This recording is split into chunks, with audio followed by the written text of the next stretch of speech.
Muhammad dan sihir. Alkitab dan Quran dengan tegas menyatakan bahwa orang beriman tidak mungkin dipengaruhi oleh setan ataupun sihir. Mari kita lihat ayat-ayat tersebut. Bilangan 23 ayat 23. Sebab tidak ada mantra yang mempan terhadap Yakub ataupun tendungan yang mempan terhadap Israel.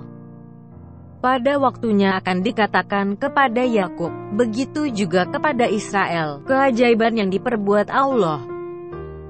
Surah 5 ayat 105, Sakir dan Sahih International. O you who believe, take care of your souls.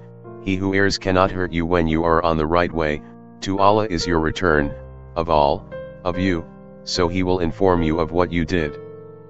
O you who have believed, upon you is responsibility for yourselves.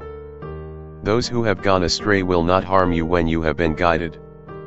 To Allah is your return altogether, then He will inform you of what you used to do. Hai orang-orang yang beriman, jagalah dirimu, tiadalah orang yang sesat itu akan memberi mudarat kepadamu apabila kamu telah mendapat petunjuk. Hanya kepada Allah kamu kembali semuanya, maka Dia akan menerangkan kepadamu apa yang telah kamu kerjakan. Surat 16 ayat 98-100. Apabila kamu membaca Al-Quran hendaklah kamu meminta perlindungan kepada Allah dari syaitan yang terkutuk.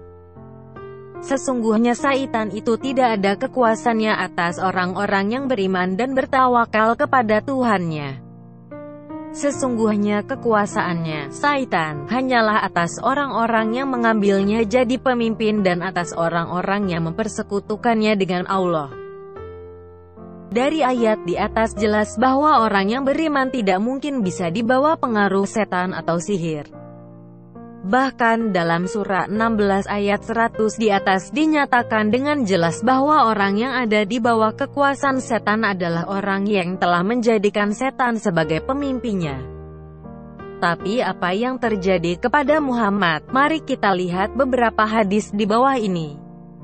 Telah menceritakan, Aisyah radhiyallahu anha dia berkata, seorang Yahudi dari Bani Zuraik yang bernama Labid bin Al-Asam telah menyihir Rasulullah Shallallahu alaihi wasallam. Sehingga Rasulullah Shallallahu alaihi wasallam pun dibuat seakan-akan telah melakukan sesuatu pekerjaan yang beliau tidak kerjakan.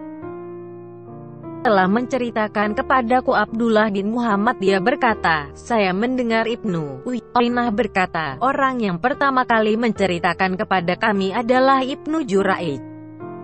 Dia berkata, telah menceritakan kepadaku keluarga Urwah dari Urwah.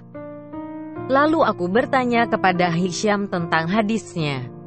Maka dia menceritakannya kepada kami dari ayahnya dari Aisyah radhiyallahu anha dia berkata, bahwa Rasulullah Shallallahu alaihi wasallam pernah disihir hingga seakan-akan beliau telah mendatangi para istrinya.